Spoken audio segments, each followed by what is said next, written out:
What's this? Tastes awful. If I eat this, I'll feel sick. Megan chuckled, poking fun at the dish I made. I had tried it earlier and it seemed fine to me. Megan was just being picky. Andy and I had spent 3 days getting ready for this dinner. We were thrilled when we heard that our eldest son and his wife were coming over. Looking back, Andy and I felt silly for getting our hopes up. Megan's rude behavior and Benny just going along with her wore us out. We felt distant from them. Keeping a relationship with Megan felt impossible. Maybe we need to set some clear rules with her before I talk to Megan about it. Andy reached for the dish. I'm Katie, a 70-something homemaker living with Andy. We have a son, Benny. He graduated from a fancy college, got a job in a big company, and moved to Boston. 2 years back, he said he was getting hitched. The girl he introduced as his fiancée seemed nice. Benny said after the wedding, they'd move closer to us and wanted to bond, especially Megan. We were cool with it, but wondered about Megan. Benny assured us she was thrilled and wanted to get close to us. So we were on board with their plan. Around 2 months after tying the knot, Benny and Megan stuck to their word and relocated close to us. We were looking forward to bonding with Benny and getting to know Megan better, but reality hit us hard. Benny switched from his main office to a branch in our town, thinking it'd work out fine, but life wasn't as easy. The issue was Megan's spending habits. Even when Benny was earning well at headquarters, Megan had a habit of overspending. And when Benny's paycheck took a slight hit after the transfer, Megan's spending didn't slow down. It actually got worse. No matter how much Benny brought in, Megan used up most of it, leaving them in a tough spot. Ben was never one to fuss over his looks and lived a simple life. Benny was always hustling to earn more and rarely had time to visit us. Megan wasn't around much either, making their move nearby seem pointless. Even though they were close by, we hardly ever saw them. Benny was always caught up in work, and we were hesitant to directly reach out to Megan. It felt heartbreaking knowing Benny was going through a tough time. Despite his struggles, we tried to help by sending them $1,000 every month. We wished we could give more, but with Andy retired and us living on a pension, it was all we could manage. Every time we sent money, Benny would express his gratitude, but his voice sounded weary, which pained us deeply. We wanted to support him as his parents, so we decided to help in any small way we could. On our days off, we'd spend time with him, take him shopping, and treat him to a meal. When Benny and Megan were away, we cleaned their house for them. We knew these gestures couldn't solve all of Benny's problems, but doing something felt better than doing nothing. 2 years went by, and Benny's situation didn't improve. Seeing him struggle, we felt compelled to do something. We came up with a plan to invite Benny and Megan over for a meal. Knowing Megan might not accept a simple dinner invitation, we decided to go all out and prepare a lavish feast to tempt them. When I suggested this to Andy, he hesitated because he wasn't confident in his cooking skills, but he took the initiative and even went out to buy the ingredients. To our delight, the promise of a feast did the trick, and both Benny and Megan agreed to come over for 3 days and nights. Andy and I busied ourselves with preparing the meal while Benny and Megan showed up at our doorstep in the afternoon. They appeared to unwind, shedding the stresses of their daily lives. Benny seemed particularly worn out, prompting us to offer him our bedroom to rest. As Benny headed off to rest, Megan, seemingly unaware of our cooking efforts, lounged on the sofa, engrossed in the TV. Suddenly, she strolled into the kitchen and bluntly questioned, "Why are you putting in so much effort?" Taken aback by her abrupt inquiry, we were unable to respond before she continued, "Seriously, what's the point? Are you enjoying this? If you have spare time, why not find work and make some money? Retirement must be tough, huh?" Her mocking laughter filled the room. I stepped forward. "Isn't it impolite to speak like that when you're invited for a meal? Where's your respect for your in-laws? A little decency wouldn't hurt." Megan's face flushed red. "Are you trying to pick a fight with me? Do you think your words don't sting?" I had no intention of starting a confrontation. I simply wanted her to exhibit basic manners. However, seeing her twist my words and become defensive left me speechless. Megan, apparently satisfied with her outburst, returned to the living room. Andy looked dismayed, but we had dinner preparations to focus on, so we tried to regroup. Suddenly, from the hallway, we heard Megan's voice escalating. "Why are you always against me? Can't you support me just once? I'm your wife." Alarmed, we hurried out to see what was going on. Megan stood by the bedroom door, and Benny, who should have been resting, was there too. "Why won't you stand by me? Why are you siding with your parents?" Megan shouted, clutching Benny's shirt.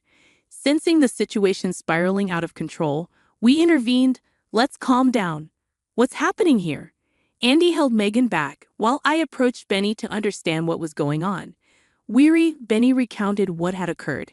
He had been trying to get some rest in the bedroom after a long day at work, but was startled awake by a slamming door. Upon investigating, he found Megan in a state of fury. She vented about feeling harassed and labeled me as the problem. Benny was bewildered and overwhelmed. In her heightened emotions, Megan misinterpreted Benny's silence as taking our side, and she began questioning his loyalty as her husband. Benny, still groggy from sleep, struggled to comprehend the situation and felt powerless. Megan's anger only escalated upon seeing Benny's confusion, leaving him caught in the middle and visibly drained. I confronted Megan, saying, "It's not okay to wake up and yell at your exhausted husband. Do you understand how strange you're acting?" Megan, perhaps feeling trapped, mumbled a half-hearted apology, but her eyes showed no remorse. Despite the tension, we gathered around the table for dinner. We had prepared ribeye steaks and fresh seafood from the local market, trying to offer the best. Benny seemed to appreciate it, but Megan, glancing at the spread, made a sarcastic remark, "Just because you serve this doesn't mean I'll overlook the harassment." It was disheartening to hear after all our efforts. Benny tried to lighten the mood with different topics, but Megan shut down each attempt with icy comments. I told her, "You need to change your attitude," but she simply ignored me. The TV was off, so I knew she heard me. Honestly, I felt dejected realizing that she deliberately ignored me.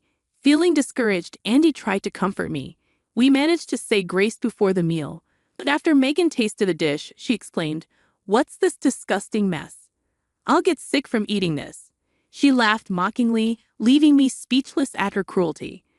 But she didn't stop there. "You're deliberately trying to make me sick with this food, aren't you? Going to such extremes just to torment me.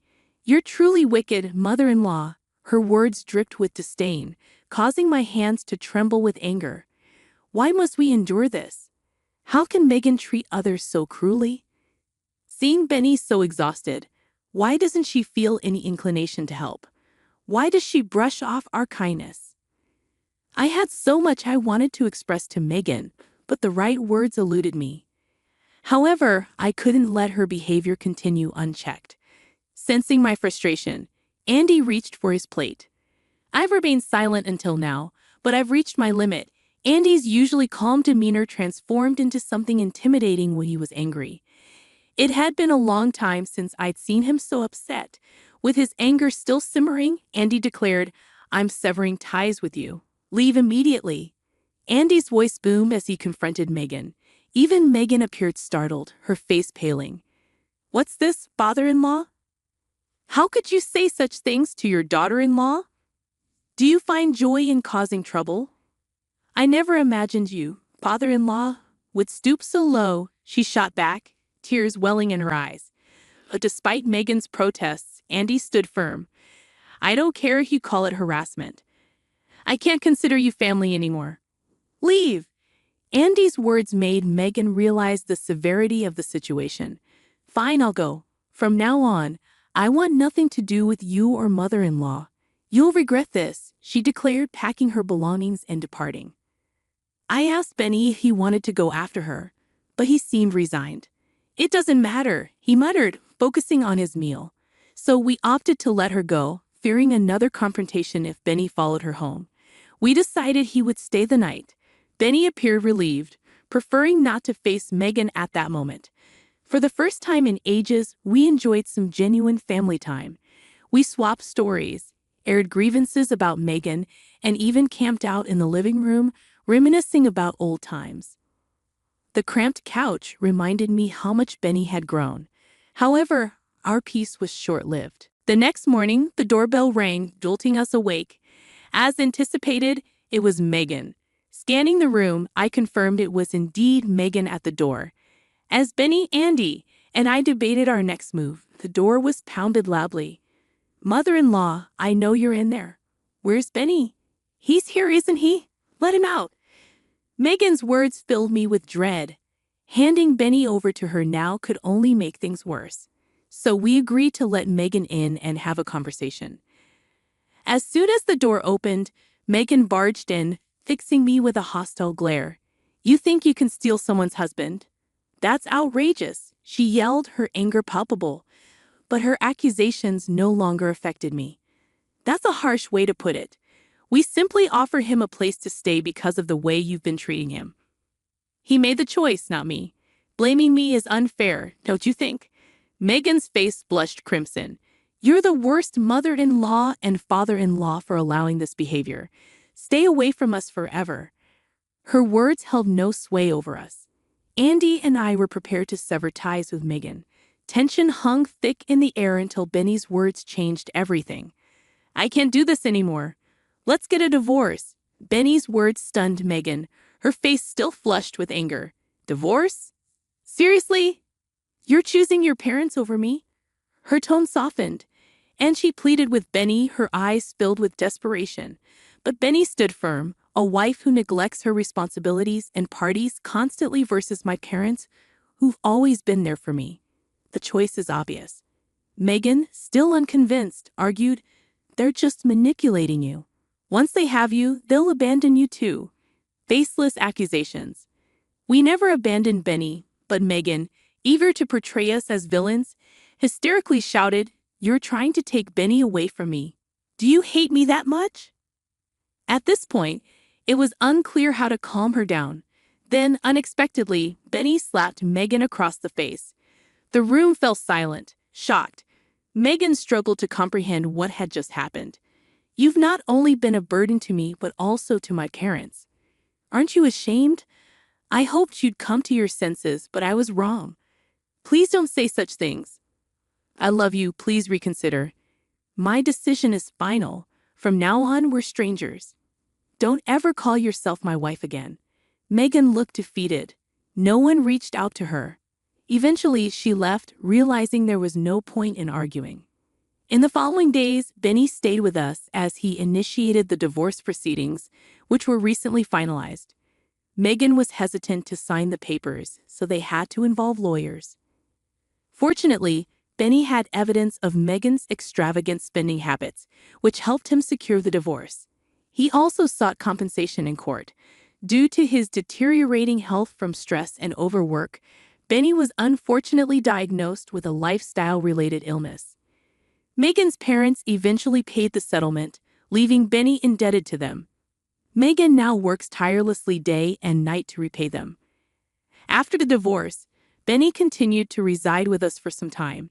We wanted to give him a reprieve, especially considering all he had endured.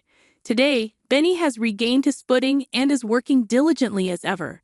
While life may present him with more challenges, we will always be there for him as his parents, offering our unwavering support in every possible way.